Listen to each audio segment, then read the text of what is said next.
صلی علی رسول کریم. خجی دا د اسلام کې د ټول لومبۍ غزا ده دلته شوې ده.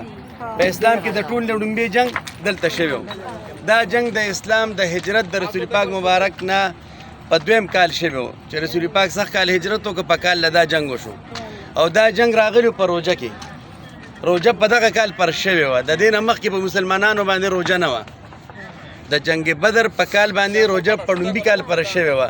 رسول پاک مبارک هلته نه په روژه کې راوتی و چې دلته راورسېدل چې په کوم ورځ باندې جنگ کېده نو دا 18مه روژه وه، د جمعې ورځ وه.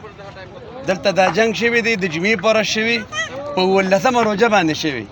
کله چې رسول پاک مبارک راورسېده دا غر ښکاري د دې نه په دې ګز طرف راغلی دی. کله چې مدینې منورې نه راتلو نو دا ګز د رسول پاک ګز لاسته و. داسې راغی دې ته راورسېدل، دلته سفر جوړ کړ. دې ته قرآن شریف کې الله جل شانه فرمایي اذ انتم بالعدوة الدنیا، دا هغه علاقه ده، وهم بالعدوة القصوى، دا د کفارو علاقه وه. واکبر منکم، کله چې رسول پاک مبارک راورسېده دغه علاقه چې وه ده دې کې 313 صحابه کرامو، 8 ورسره تورې وې، 2 ورسره اسونه او 10 ورسره اوښانو. کفار چې کوم د مکې مکرمې نه په دې طرف رالل هغوی سره 700 اوښانو، 2 ورسره جنګي اسونه، په سوونو ورسره تورې وې، په سوونو ورسره غشي وو. او رسول پاک مبارک او د هغې صحابو بې سر او بې یار او بې مددګار د دنیا د خلکو په نسبت چې لکه دوی سره سم نشته.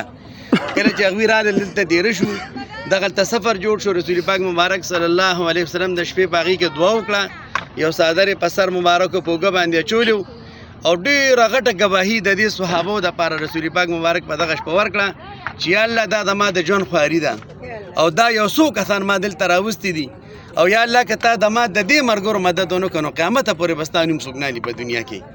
او بس هغه جړاګانې رسول پاک مبارک کړي دي چې یو تاریخي جړه یې وکړه. او په هغې جړه کې د رسول پاک مبارک د سر نه هغه څادر لاندې پرېوته.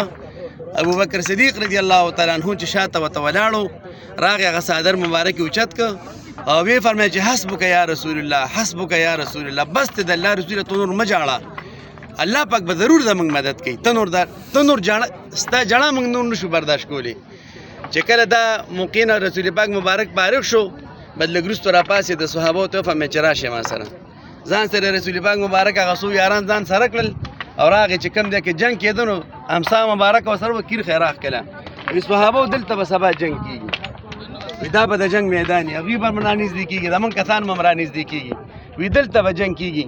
دا ته یو امسان یې داسې کیر خطه وکړه د یوې ځمکې نه، ویې فرمایل چې په دې کیرخه کې دننه به ابوجهل مردارېږي. بل ځای نه کیر خطه وکړه چې دلته به عتبه مردارېږي. بل ځای نه کیر خطه وکړه چې دلته به ولید مري. بل ځای نه کیر خطه وکړه چې دلته به ابی ابن خلف مري.